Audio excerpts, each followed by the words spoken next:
గత వైసీపీ ప్రభుత్వం చేసిన తప్పులు ఇప్పుడు ప్రజలకు శాపాలుగా మారాయని సీఎం చంద్రబాబు విమర్శించారు. నంద్యాల జిల్లా బనగానపల్లె పర్యటనలో ఉన్న ఆయన ముందుగా రైతులకు పట్టాదారు పాస్ పుస్తకాలు పంపిణీ చేశారు. ఈ సందర్భంగా కూటమి ప్రభుత్వం అధికారంలోకి వచ్చిన వెంటనే ల్యాండ్ టైటిలింగ్ యాక్ట్ ను రద్దు చేసినట్లుగా తెలిపారు. ఇక రాష్ట్రంలో రౌడీలు, సంఘ విద్రోహ శక్తులను ఎవరూ ప్రోత్సహించవద్దన్నారు. ఇక రావణ్ అనే వ్యక్తి పురాణాలను, రాముడు, సీతను అవమానించాడని, పాకిస్తాన్ కు మద్దతు తెలిపాడని ఆరోపించారు. అలాంటి వ్యక్తికి గొడ్డలి పార్టీ ఆర్థికంగా సాయం చేసిందని విమర్శించారు. ఆస్తి కోసం తల్లిని హింసిస్తూ ఓట్ల కోసం చనిపోయిన తండ్రికి పూజలు చేస్తున్నారంటూ పరోక్ష విమర్శలు చేశారు సీఎం. పరిస్థితికి వచ్చారు.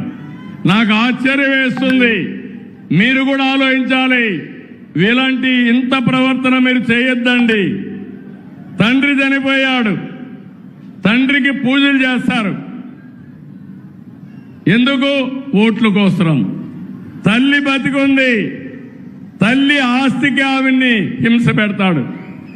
అంటే తల్లికి మాత్రం ఆస్తి ఇవ్వడు, కానీ తండ్రికి మాత్రం చనిపోయాడు కాబట్టి ఓట్లు కావాలి కాబట్టి పూజలు చేసే పరిస్థితికి ఉన్నాడు. అవునా కాదా?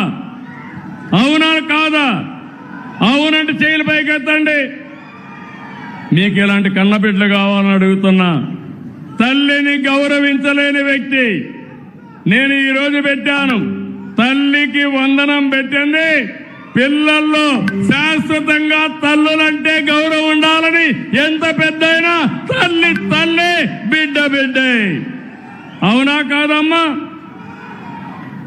ఇలాంటి వారసత్వాన్ని, ఇలాంటి పనులు చేయాల్సిన వ్యక్తుల్ని మనకు కావాలని అడుగుతున్నా. మళ్ళీ చెప్తున్నా,